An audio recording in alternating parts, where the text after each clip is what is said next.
సిద్దిపేటలో హరీష్ రావు మాట్లాడుతున్నారు. ఇప్పుడు లైవ్ చూద్దాం. మాఫీ కాలేదు. సుందు బాలరాజు 57,000 మాఫీ కాలేదు. సిద్ధన్నపేట రాజయ్య 1,60,000 మాఫీ కాలేదు. ఎల్లుపల్లి రాజమల్లు 50,000 మాఫీ కాలేదు. పూసల తిరుపతి 98,000 మాఫీ కాలేదు. కొమ్ము దేవవ్వ 1,30,000 మాఫీ కాలేదు. ఇట్లా ఎంతో మంది ఇక చెప్పుకుంటూ పోతే చాలా మంది ఉన్నారు. వాస్తవానికి ఇంకా కొంతమంది రేవంత్ రెడ్డి మాట నమ్మి ఆగమైపోయింది. ఈ గాలిచెర్లపల్లి గ్రామంలో సత్తయ్య అనే రైతు, ఆయనకు 2 లక్షల మీద అప్పు ఉన్నది. ఉంటే 68,000 బ్యాంక్ రిసిప్ట్ 68,500 రూపాయలు నువ్వు మీద 2 లక్షల మీద ఉన్నది నువ్వు కడితే తెల్లారే పైసలు వేస్తాను రేవంత్ రెడ్డి చెప్పిండు. ముఖ్యమంత్రి కదా అని నమ్మిండు. ముఖ్యమంత్రి అబద్ధాలు ఆడతాడు అనుకుంటారు ఎవడన్నా. కృషిలో వెంకట గవర్నమెంట్ రా అన్నాడంటే ప్రతిపక్షంలో ఉన్నవంటే ఏదో అధికారం కోసం మాట్లాడినవన్న ఓ లెక్క. కానీ ఇలా కృషిలో కూర్చొని కూడా అబద్ధాలు ఆడతాడా? రేవంత్ రెడ్డి మాటలు నమ్మి పాపం ఈ సత్తయ్య 68,500 3 రూపాయల మిత్తికి తెచ్చి కట్టిండు. 3 రూపాయల మిత్తికి తెచ్చి కడితే ఈ 68,500కి మిత్తి పడుతుంది. ఈ 2 లక్షలు ఇవాళకి కూడా మాఫీ కాలే. ఈ సత్తయ్య ఇవాళ గ్రామ సభలో దరఖాస్తు ఇచ్చాడు.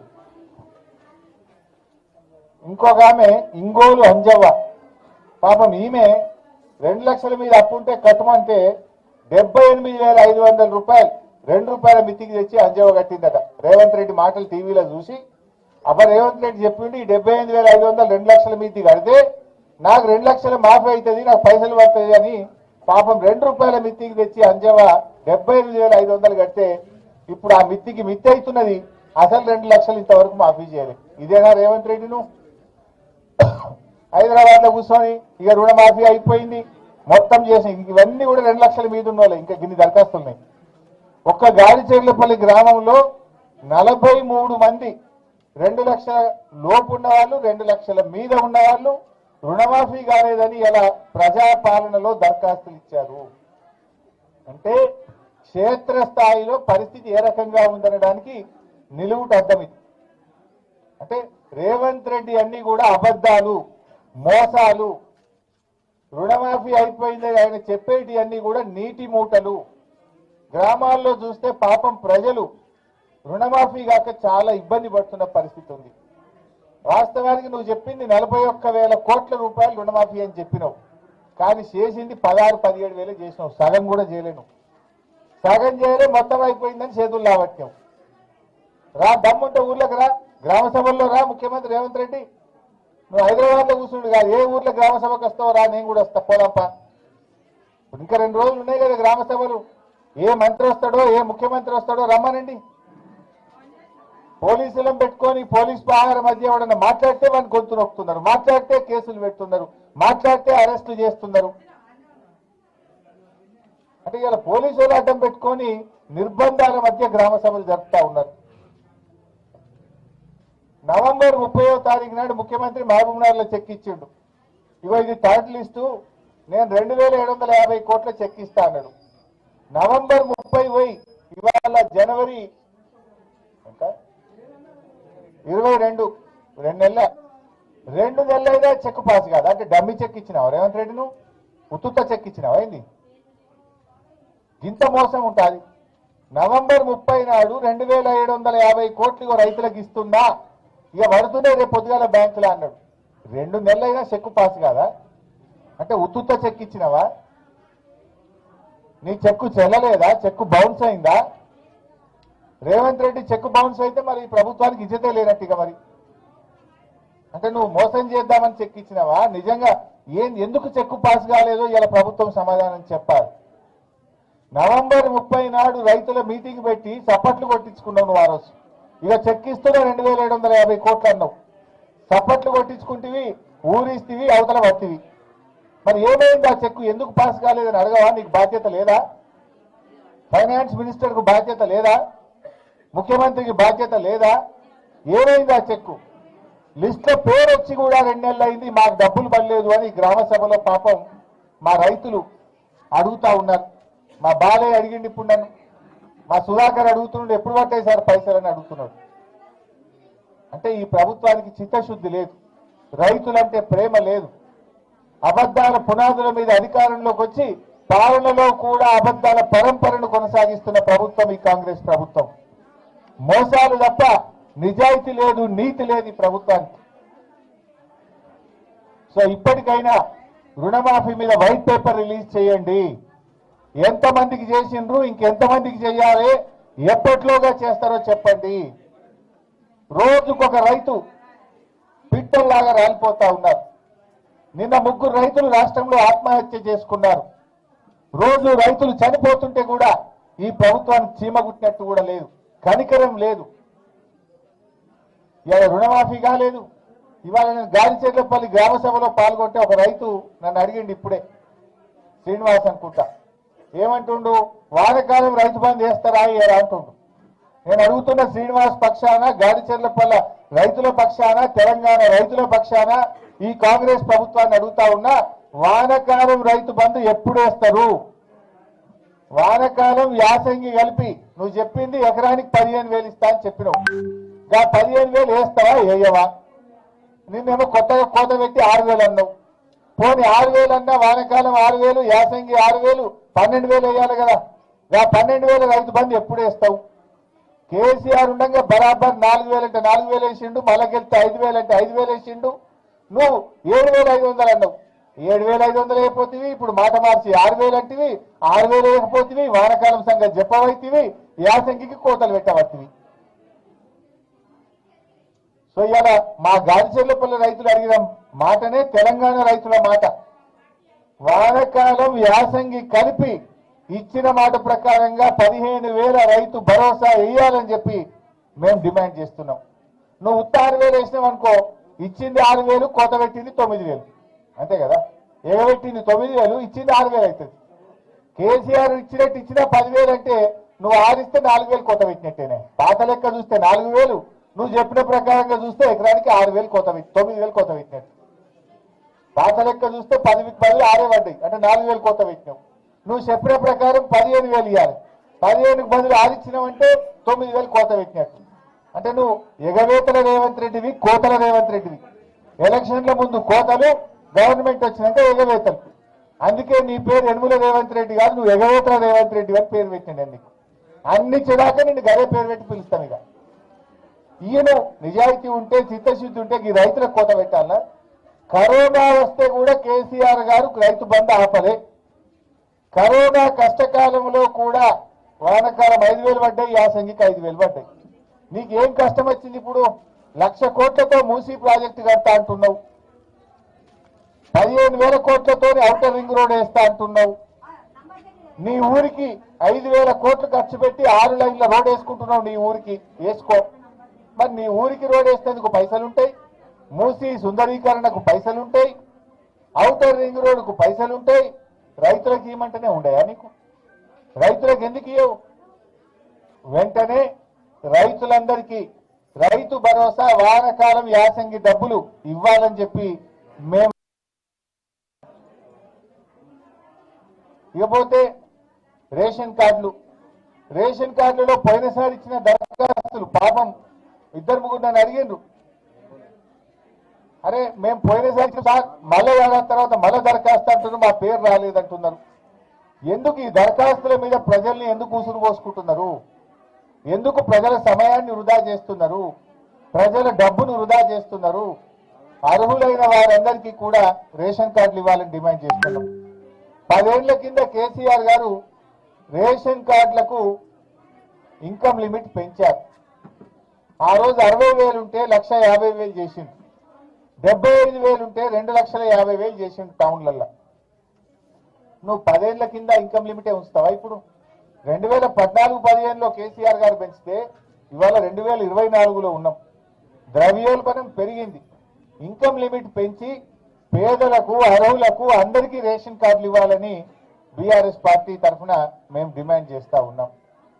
ఇండ్ల విషయంలో ఏడాదికి 5 లక్షల ఇల్లు కట్టమన్నారు. ఇప్పుడు నువ్వు ఏడాది దాటిపోయింది, 13-14 నెలలు అయింది. ఒక్క ఇల్లన్నా కట్టినావా? ఒక్క ఇల్లు కట్టినావా పేదలకు? నువ్వు కూల్చిన ఇండ్లే తప్ప కట్టిన ఇండ్లు లేవు. పేదల ఇండ్లు కూలగొట్టినావు. హైదరాబాద్లో ఊర్లల్లా హైడ్రా పేరిట డ్రామా పెట్టి పేదల ఇల్లు కూల్చినవి తప్ప ఒక్క ఇల్లు కట్టలేదు. ఎస్సీ ఎస్టీలకు 6 లక్షల రూపాయలు ఇస్తామని చెప్పి ఆ రోజు మీరు మేనిఫెస్టోలో చెప్పారు.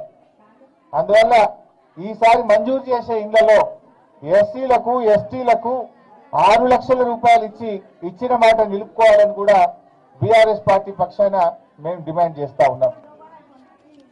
వ్యవసాయ కూలీలు ఇందిరమ్మ ఆత్మీయ భరోసా పేరిట ఇవాళ అందరికీ మేము కూలీలకు సాయం చేస్తామని చెప్పింది. ఇవాళ కొందరికే అంటున్నారు. వ్యవసాయ కూలీలు ఇవాళ గారిచెర్లపల్లిలో ఒక అమ్మ అడిగింది నన్ను. ఆ అమ్మ పేరు భాగ్యమ్మ. భాగ్యమ్మ అనే ఒక మహిళ ఇక్కడే గారిచెర్లపల్లిలో నన్ను అడిగింది, నాకు గుంటడి భూమి లేదు, నేను కూలికి పోతా, వ్యవసాయం కూలికి నాట్లేయడానికి పోతా, నేను మున్సిపాలిటీలో ఉన్నా అనే పేరు మీద ఉపాధి హామీ కార్డు లేదనే పేరిట నాకెందుకు ఆత్మీయ భరోసా ఇవ్వరని ఈ ఊర్లో భాగ్యం అడిగింది. ఇప్పుడు నన్ను నేనైనా అడుగుతా ఉన్న కాంగ్రెస్ పార్టీ, ఉపాధి హామీకి వ్యవసాయ కూలీకి ఎందుకు లింక్ పెడతా ఉన్నారు? ఇది మోకాలుకు బోడగుండకు ముడిపెట్టినట్టే. మోకాలికి బోడుగుండుకి ముడిపెట్టడం. మీరు ఊర్లలో గ్రామ సభ పెట్టినప్పుడు నిజంగా భూమి లేని వాళ్ళ కాదా, కూలికి పోతారా లేదా చూసి వాళ్ళకి వ్యవసాయ కూలీలు ఇవ్వాలి. మీరు ఇవాళ ఉపాధి హామీ కార్డుతో ముడిపెట్టి 20 రోజులు పనిచేస్తేనే ఇస్తామని ముడిపెట్టి రేషన్ కార్డుకు ముడిపెట్టి రకరకాల సాకుల పేరు మీద కోతలు పెడతా ఉన్నారు. రాష్ట్రంలో 1 కోటి మంది కూలీలుంటే కేవలం 6 లక్షల మందికి మాత్రమే ఈ పథకం ఇస్తామంటున్నారు. అంటే 6 పైసలు ఇస్తున్నారు, 94 పైసలు ఎగబెడుతున్నారు. 6 పైసలు ఇచ్చి ఇక మా పథకం అమలైపోయింది అంటున్నారు. కోత పెట్టిందేమో 94 పైసలు, ఎగబెట్టింది 90 పైసలు, ఇచ్చింది 6 పైసలు. ఇది మీ కాంగ్రెస్ పాలన. భాగ్యమ్మకు మీరు ఇచ్చే సమాధానం ఏంది? భాగ్యమ్మకు గుంటడి భూమి లేదు, కూలికి పోతున్నది, ఎందుకు ఇవ్వవు భాగ్యమ్మకు అని మేము అడుగుతా ఉన్నాం. అంటే ఎన్నికలప్పుడు మీరు మాటలు చెప్పారు, ఇప్పుడు మాత్రం ప్రజల్ని మోసం చేసే ప్రయత్నం చేస్తున్నారు. సో ఇలా ఏ పథకం చూసినా రుణమాఫీ చూస్తే 30 పైసలు అయింది, 60 పైసలు 70 పైసలు ఇంకా కాలేదు. రైతు భరోసా చూస్తే 6 పైసలకు ఇచ్చిండ్రు, 94 పైసలకు ఎగబెట్టిండ్రు. సారీ, వ్యవసాయ కూలీల పథకం 6 పైసలకు ఇచ్చిండ్రు, 94 పైసలు ఎగబెట్టిండ్రు. రైతు భరోసా చూస్తే వానకాలం ఎగ్గొట్టిండ్రు, యాసంగికి కూడా 6,000 ఇస్తామంటున్నారు. ఇండ్లు చూస్తే ఇదివరకైతే ఇచ్చింది లేదు, మరి రేపు అసలు లిస్ట్ వస్తే మీరు రంగు బయట పడుతుంది. పేదలకు అర్హులకు ఇవ్వాలి తప్ప ఇన్ఛార్జ్ మినిస్టర్ పేరిట మీరు కాంగ్రెస్ కార్యకర్తలకు కట్టబెట్టే ప్రయత్నం చేస్తే ప్రజల తిరుగుబాటు తప్పదని చెప్పి ఉన్న వాళ్ళకి ఇస్తే, అనర్హులకు ఇస్తే ప్రజా తిరుగుబాటు తప్పదని కూడా మేము హెచ్చరిస్తా ఉన్నాం. అదేవిధంగా రేషన్ కార్డులు కూడా వెంటనే ఇన్కమ్ లిమిట్లను పెంచి పట్టణ ప్రాంతాల్లో, గ్రామీణ ప్రాంతాల్లో ఆనాడు కేసీఆర్ గారు పెంచారు, ఇప్పుడు మీరు కూడా పెంచి అర్హులందరికీ కూడా రేషన్ కార్డులు ఇవ్వాలని కూడా కోరుతా ఉన్నాం. ఇలా ప్రోటోకాల్ కూడా పాటించడం లేదు. కాంగ్రెస్ పార్టీ ఎమ్మెల్యేలు ఉండకానేమో ప్రజాపాలనలో ఎమ్మెల్యే ఫోటో పెడుతుండ్రు, బీఆర్ఎస్ పార్టీ ఎమ్మెల్యేలు ఉంటే ఎమ్మెల్యే ఫోటో పెట్టలేరు మీరు. ఇదేం పద్ధతి? ఇదే జిల్లాలో వేరే దగ్గర మనం చూస్తే కాంగ్రెస్ ఎమ్మెల్యే ఉండకానే బెజ్జంకిలో ఫోటో పెడుతున్నారు, నారాయణఖేడ్లో ఫోటో పెడుతున్నారు. మరి బీఆర్ఎస్ ఎమ్మెల్యేల దగ్గర ఎందుకు పెట్టారు? ప్రోటోకాల్ అనేది అందరికీ సమానంగా ఉండాలి, ఎమ్మెల్యే అయినా ఎంపీ అయినా. కానీ మీరు ప్రోటోకాల్ను తుంగలో దొక్కి ఇష్టారాజ్యంగా మీరు పరిపాలన కొనసాగిస్తూ ఉన్నారు. ఏడాదిలోనే తీవ్రమైన ప్రజా వ్యతిరేకత ఎదుర్కొంటున్నారు. ఇవాళ ఏ ఊర్లో పోయినా గ్రామ సభల్లో తిరుగుబాట్లు జరుగుతూ ఉన్నాయి. ప్రజలు పాపం అధికారులను నిలదీస్తా ఉన్నారు. మీ తప్పులకు అధికారులు బలి అవుతా ఉన్నారు. మేము అదే విధంగా ఇలా గ్రామ సభలో కొంతమంది మా చెల్లెళ్ళు అడిగారు, మాకు మహాలక్ష్మి ఎప్పుడు ఇస్తారు సార్, 2500 ఇస్తానని రేవంత్ రెడ్డి అని మా చెల్లెళ్ళు అడుగుతా ఉన్నారు. నువ్వు ఆ రోజు ఏమన్నావు? ప్రతి మహిళకు నెలకు 2500 రూపాయలు ఇస్తా అన్నావు, ఏమైంది అని అడుగుతా ఉన్నావు. 13 నెలలు అయింది. ప్రతి మహిళకు 30,000 రూపాయలు బాకీ పడ్డావు నువ్వు. మహాలక్ష్మి కింద నెలకు 30,000 బాకీ పడ్డావు. ఆడ జార్ఖండ్ లో కొత్తగా ఏర్పడ్డ ప్రభుత్వం సోరెన్ గారు, హేమంత్ సోరెన్ గారు గెలిచిన మొదటి నెల నుంచే మహిళలకి చెప్పిన మాట ప్రకారంగా 2,500 ఇస్తున్నాడు ఆయన. జార్ఖండ్ రాష్ట్రంలో హేమంత్ సోరెన్ ముఖ్యమంత్రి గారు గెలవంగానే చెప్పిన మాట ప్రకారంగా నెలకు 2,500 మహిళలకు ఇస్తున్నాడు. నువ్వు 13 నెలల ఇంకెప్పుడు ఇస్తావు మహిళలకు మహాలక్ష్మి? ఇంకెప్పుడు ఇస్తావు 2,500 మహిళలకు అని నేను అడుగుతా ఉన్నా. 13 నెలలు ఇలా 30,000 బాకీ పడ్డావు. ప్రతి అక్కకు చెల్లెకు 30,000 బాకీ పడ్డావు రేవంత్ రెడ్డి నువ్వు. అదేవిధంగా ఇవాళ ఒక పెద్ద మనిషి అడిగింది నన్ను, 4,000 పింఛన్ అన్నాడు సార్, ఎప్పుడు ఇస్తారు అని అడుగుతున్నారు. ముసలోళ్ళ కేసీఆర్ 200 ఉంటే 2,000 చేస్తా అన్నాడు, చేసిండు. నువ్వు 4,000 చేస్తా అన్నావు, ఎప్పుడు ఇస్తావు 4,000? పక్కన ఆంధ్రప్రదేశ్ లో చంద్రబాబు నాయుడు గెలవంగానే 4,000 చేస్తా అంటే బరాబర్ తెల్లారి 4,000 ఇచ్చింది. నువ్వు 13 నెలలైనా 4,000 రూపాయలు ఇయ్యలే, ఎప్పుడు ఇస్తావు రేవంత్ రెడ్డి అని నేను అడుగుతా ఉన్నా. అంటే అవ్వ తాతల్ని మోసం చేసినావు, అక్క చెల్లెల్ని మోసం చేసినావు, పెళ్లి చేసుకునే పిల్లలకు తులం బంగారం ఇస్తాను మోసం చేసినావు.